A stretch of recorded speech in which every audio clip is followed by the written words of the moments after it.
kati nsaba muwala wange ono bw'anaaba assuuse ekigambo ky'okuwemula takiddamu kubanga ngenda mukwata nze kennyini. Nze muwala wange nkubuulira toddamu kuwemula, toddamu kuvuma bantu, kola by'oteekeddwa okukola. Okuvuma tekulina kyekuwongerako nti kyongeddeko kalulu ka muzeeyi. Sirowooza yogerera ebintu ebirala naye bwe tobiddamu, naye nga nawe nameere nkusaba toddamu okukola kyewakoze. Si kirungi kukikola kubanga olumu omuntu ajja kufiira mu ngalo.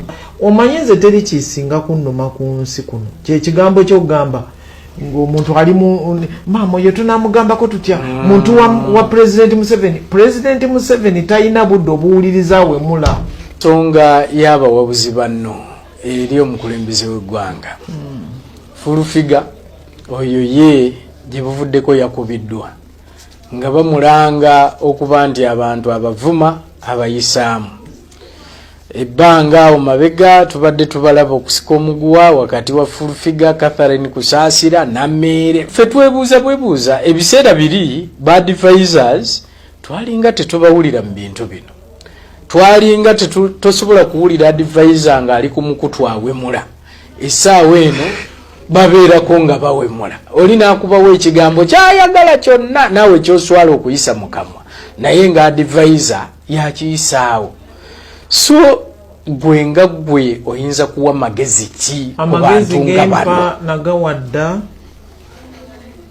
naye kati ekigenda okuddako ngenda kukwata bakwate. Sikulimba kubanga kirabika balina okukwasisa amateeka bo bibalemye. Kati nze njagala kulabula abawala bange oba ne batabani bange abamanyi nti ba president's advisors oba basimanyi eriyo ba mobilizers bitya. Ekigambo ky'okuwemula teriyo mukozi wa gavumenti akwata microphone n'otandika okuwemula mu bantu okujjako ng'ogenze ku mukolo gw'abasenga bempulira. Nze ndowooza kati ekiddirira kyekyokulagira nti gundi komanda gundi genda okwata oyo waali wawemulira. Kino ekintu nakibagaana dda nagaana ekigambo ky'okuvuma naye nze newunya n'okwewuunya nti gwe bakulonda ng'oli minisita wa mpisa nga bakulonda ng'otuula ku ntebe ya UCC omukutu radio oba TV n'obaleka abantu ne bagendako ne batandika okuwemulira okwo ne batandika okuvumirako abantu ng'omukutu n'oguleka n'otagujjaako naye nga switch bagikuwa ne bakutuuza mu ntebe ne bagamba switch eno ogiraba ya ABCD naye gwegenda n'otuula mu ntebe eyo nga weetolola bwetolozi ze ndowooza wandigivuddemu. Naye kati abana abawala bange nabagamba dda naye siwagira kya muwala wange Nameere okukuba. Mpagira Nameere okukwata omuntu n'amuwalawala n'amutwala ku poliisi oba nagenda ku poliisi n'alipotinga. Ne poliisi eriyo abakwasisa empisa. Abakwasisa empisa muleke kwebaka bwebasa okuleka abantu ne omanyi nze teri kisinga kunnuma ku nsi kuno kyekigambo ky'okugamba ng'omuntu ali mu maama oyo tunamugambako tutya muntu wa President Museveni. President Museveni talina budde obuwuliriza. Fulufiga ndowooza kati bigaze General Nalweyisa amulabudde amugambye nti munnange byonna bikuli tukusabira osukke bulungi naye toddamu kuwemula muntu. Era amugambye nti omulundi gw'anaddiramu okuwemula omuntu yenna ye kennyini nga General Nalweyisa yagenda omwekwatira. Namba awo nno otambulira awo. Ate munnange eyo nga tuvuddeyo ewa Fulufiga abantu bakyalina ebibuuzo bingi naye ansa ntini era balina ebibuuzo babuuzizza nga bigendera ddala ewa Honorable Hajara Ruyirika Zahara Ruyirika ku nsonga za Sauda Madada. Ekiri mu kuntakula obwongo ekibuuzo kyange temukiteekamu feeling. Ruyirika, how did you fail to convince Sauda Madada obutagenda independent? How did you fail okumukonvinsinga obutakulabisa? Kozi wabagenze independent abalabisa gwe kozi olinga bosi we abadde mu tiimu yo abadde nga campaign manager wo era abadde nga student wo nga mwena musuubira kaadi. Kati wabanga tafunye kaadi wafeirinze batya okumukonvinsinga nda ekyo kyogenda okukola kigenda kulabisa ekibiina ekitogenda okukola nange kigenda kundabisa nga patanawo. How did you fail to convince? Why did you fail? Lwaki Shamimu yakikoze batya okusobola okukonvinsinga bakandidates be abatafunye kaadi baleme genda independent, baleme mulabisa, baleme kulabisa kibiina? Yakikoze batya? Just mbuuza bubuuza, temubiteekamu feeling era njagala answer. Ono Shamimu abadde ne bantu aba basatu bonna yasobodde okubakonvinsinga baleme kulabisa kibiina, baleme genda independent. Kati igwe obanga wafeirinze okukontrolinga muntu omu Sauda Madada atole ekibuga sibya nugu sibya kusikamigwa, it was just a question. Ensonga zitamye naye byonna nga bigenda mu maaso era nga Zahara Ruhirika nga bamubuuza ebibuuzo yavuddeyo n'ayanukula n'agamba nti ye General Sauda Madada teyamugambako era naye nti kyamugwako okuwulira buwulizi nti ate agenze kubanga yesimbawo nga independent. Tayinza kunsiibula kubanga amanyi kyenzikiririzaamu, amanyi nti nkimanyi, akimanyi nti nkimanyi nti Honorable Kyazike yamukoze eki, Eva Kyazike yamuwangudde, era akimanyi Sauda tinze Zahara kubanga mmanyi aninanye nnyo n'ategeera nnyo, amanyi nti Zahara omuntu alina umbrella gwe ngenda okutambula naye, sifaayo ani agirina kyekibaddewo, alina umbrella gwe ngenda okukola ki, gwe ngenda okutambula naye. Kakati nabadde njagala kumwebaza, mugambe weebale nnyo okusirika kubanga namugamba ebigambo bino nti asirise mu nsi takola ki, teyejjusa, anjigiddeko ebintu bingi. Kyokka mbadde sinaana kulowooza kugenda kumwebaza nga ndaba amawulire olwaleero. Kinkoze bubi, kinsudde wala, naye mmanyi tekiri leeti tukyasobola okwogera ne Sauda Madada because be bantu ensi be badde tunira negamba nti wa NUP munange nno bo tebannakimanya dokita naye mubeere wano mubasomese kimenya ne bwoba gwe obadde oyambala bendera NUP ku mutwe bwoti kigenda kukumenya nga abantu bagamba nti olina akabonero kalala oyingidde mu kibiina ensonga za kaadi zifuuse kaadi ate nga tuvuddeko era nga tweyongerayo n'amawulire ag'enjawulo. Abaana bagambye nti bukyanga Erias Lukwago yeepanka, nti bukyanga Erias Lukwago awangula akalulu mu Kampala, nti leero zimuleetedde bali mwezu bagenda kweyoza. Erias Lukwago togwangako ku saizi yo, buli lunaku obeera mu bannayuganda ng'obalimbalimba, ku luno wasanze saizi ya inginiya wallahi. Ebbanga lyonna lye mukyamuukiriza bannayuganda ebyo ebyokucamuukiriza byaggwaawo. Yimirira ku nsonga ogiyimirireko gibuulire bannayuganda kiki emyaka gyonna gy'obaddewo, kiki ky'okoze nga ddala kituufu okikoze nga ggwe nga kiyambye munnayuganda oba munnakampala. Museveni yaagera okaluluka n'atera okuddamu nga bakuteerawo bisaga mbukatya nti Erias Lukwago balwanagana n'Amisi Kigundu ku nsonga z'emyala. Museveni n'atowa ne oda nti emyala gitwaliddwa, mbuulira yaani eyasazaamu oda ya Museveni. Mumbuulire, mbuulirayo omuntu eyasazaamu oda ya Museveni kubanga ekigambo kya Museveni oba ebbaluwa ya Museveni ebeera oda. Mbuuliraani mumbuulire alina obuyinza obwo obusazaamu oda okuggyako okulaga okuwa wiini balowoozese bannayuganda nti okumanya omusajja oyo alwana n'emyala agitaasizza osabire kuno okalulu kuba ebbanga lyonna lyonna lwobadde tolina kwosabira kalulu.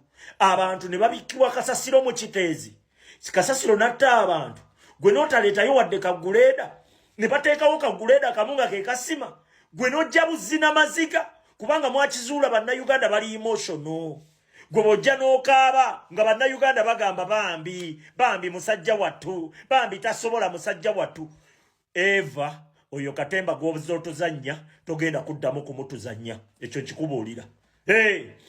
Tewali bw'ogenda kuwuddisa munnakampala kati n'ebikoosi byonna bye mutambula nabyo biraga bulazi nti yemmwe abamu ku batemu, abantu ababiikibwa kasasiro mu kiteezi. Gwe Royo Mulamba era Lord Mayor lwaki tewayimirira nabo n'ogamba katugende tuwoze abantu abo baliyirirwe, wetwalikakasiriza nti Lord Mayor byaddala kituufu olwana. Royo Mulamba n'otawa abantu abo magezi na busobozi jukira abantu bafiiriddwa nk'abaabwe abalala bali mu kasasiro ennyumba zaabwe ziweddewo tebalina busobozi bugenda kuwoza misango waligambe nti bano abantu kambayambe bafune obwenkanya wabayamba nako omanyi gye byaggwera abantu ababiikibwa kasasiro mu kiteezo omanyi gye byaggwera tomanyi nako World Bank yawaayo ssente nga zirina kuyambako eyo disaster munnayuganda yayambibwa tewali okujjako okubakyamuukiriza mbukati wano ssaawa zino mbukati mwagalagezaako kutulaga nti egyo emyala tebagenda gitwala ebyo byonna bye weerwanyalwanya musabirako kalulu naye akalulu wekaggwa nga Museveni tagenze egyo emyala kwe batandikira oba mulowooza tuli basiru oba mulowooza tetutegeera mbuuliraayo omuntu gwe wali okoleddeko ekintu mu Kampala awo ne tugamba bambi abatembeeyi babakwata kooti esalirawo etuulirawo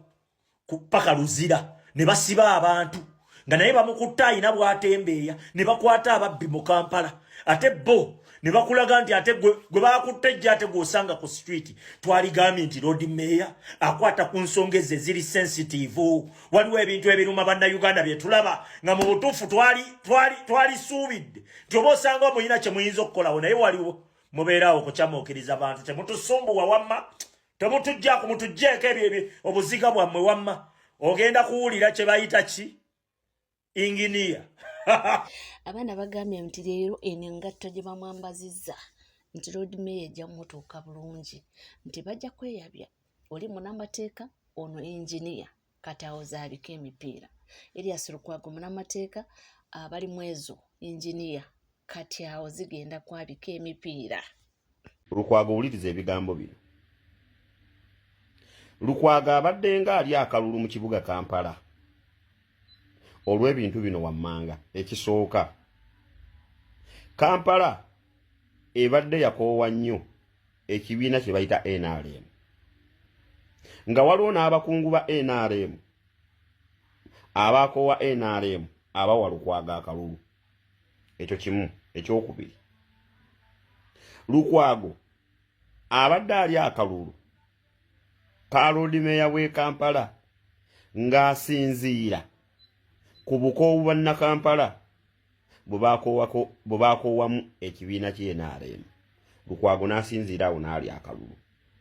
Lukwago abadde ne bbeesi ey'abasiraamu mu kibuga Kampala ng'abasiraamu bagamba nti wano naffe ffe tulina okutwalawo mu kibuga Kampala ng'era okuba omusiraamu kizibu mu kibuga Kampala. Ezo ssatu. Ekyokuna, Lukwago abantu yali yabamanyisa nti looya yalina okutwala ekibuga Kampala mu maaso n'okuwolereza n'okulwana entalo. Looya yalina okitwala mu maaso. Eyo nsonga yakuna. Ensonga ey'okutaano, Lukwago ng'ali mu kibiina ekyalina obuganzi ekya DP nga kikyalina obuganzi mu kibuga Kampala. Ensonga ey'omukaaga, Lukwago nga bonna be baleeta okwesimba ku Lukwago babadde ba Kiboggwe. Twejjukanye Lukwago ekisanja kye ekyasooka yakuba Peter Sematimba akalulu ng'avudde from nowhere nga talina bwagazi na buganzi mu kibuga Kampala. Peter Sematimba ng'ate ekibiina ekimudifendinze okumuleeta oba ekimusekendinze kyali kya NRM ekikooyeddwa bannakampala. Lukwago n'alya Sematimba akalulu, in fact mu percentage ya 90%. Bwe balabanga Lukwago tajja kumanya Sematimba tajja kumalako aba NRM baakomyawo gwe bayita Ragadi. Ne bagamba ono omuyimbi akuba ebivulu n'ajjuza asobola okwenganga ku Lukwago. Ragadi yalemererwa era Lukwago n'amukuba hands down oshegeera nga 95% mu kibuga Kampala awo. Ekyo kyekisanja ekyokubiri. Ekisanja ekyokusatu, Nuupu Wejjira yali ewadde gundi ono omusiraamu bamuyita Latifu Sebagala Sseŋŋendo. Latifu n'ayita eri n'agenda ne basinkana ne Lukwago n'omugenzi Muzaata ne batuula wamu ne boogera. Latifu n'alyamu gundi Nuupu olukwe n'agamba seesimba ku musiraamu munnange. Nuupu neeyayaana neereetawo Nabbira Naggayi. Ojjukira bulungi. Bw'ereeta Nabbira Naggayi ku kifo ekyo Lukwago NRM n'ekomyawo Lagadi omulundi ogwokubiri. Lukwago eyawazaawazaako ku luno Lukwago akalulu NRM manya Nuupu ng'ereese Nabbira. Lukwago yali akalulwako ku ndoza nga ku 75%. Nabbira najja namuwaggulako kyamuwagguddeko. Olwaleero tugenda kuddamu leesi. Analysis ndowooza mugiwulidde bulungi nnyo era nga this time around zigenda kwabika emipiira eyo nga tuvuddeyo. Ate ye omukulu General Erweru Peter bamugambye nti munnange obulamu bwo buli mu katyabaga nti era singa olemerera okubanga ova ku mitimbagano nti ssaawa yonna mande kusimireyo. General Peter Erweru Oluganda olumanyi. General Peter Erweru Oluganda olumanyi. Eno last warning gyenkuwa era olwaliro enkola official ngenda kujja ku ladda yange. Eno last warning gyenkuwa. General Peter Erweru abulumuga nti waki temuleka nafa nosobola kuleka General Peter Erweru afe lwaki. General Peter Erweru indigenous kyekisooka. Ekyokubiri is a high witness mu massacre eyali mu Bwakabaka bwa Rwenzururu. Is a high witness mu massacre eyali mu Bwakabaka bwa Rwenzururu. Kati oyo musajja ali high witness Museveni ayagala mujjawo. So whenever you are General Peter Erweru, stay warned. There is a team of assassins who are following you on a daily basis. They want to finish you. General Peter Erweru waliwo abasajja bakutambulyako baagala kujjawo. Era njagala oddemu weetegereze before nga tonnava mu service obadde off ku social media nga toliiko. Weewuunye lwaki kati oli so addicted ku social media. It's because bakusettinga up public era nti wava maje kati okola kyetuyita public nuisance weeyagala oyogera byoyagala you are talking nonsense. Oyo omukazi gw'olina oyo omukazi omuto. Yes, ayinza okuba waggwangayo but oyo omukazi according to my reliable sources ye muntu gwe bakuteekako abeere nga akuteeka obe active ku social media. You expose yourself ensegamenti wafudde from nowhere. General Peter Erweru, I'm warning you and this is my last warning to you. Off social media and stay calm whenever you are. Museveni wants to finish you. Whereby I'm informing the public that even you don't have your personal passport. Njala tegeza banayiga nti General Peter Erweru yandibadde yafulumadde eggwanga ne bamuggyako passport ye Museveni yagirina. Yensobola kitasobola kufuluma. Wabula omukazi gwe yeekwanira oba yamumanyi bati yamumanya omukazi ono amutadde mu mutaala. General tava ku TikTok. Tava ku social media nga ayogera ebigambo bingi nga bamusetinga busetinzi. Bafamile member bagezezaako mugamba ave ku social media. Wabula ng'omanyi Museveni mulogo.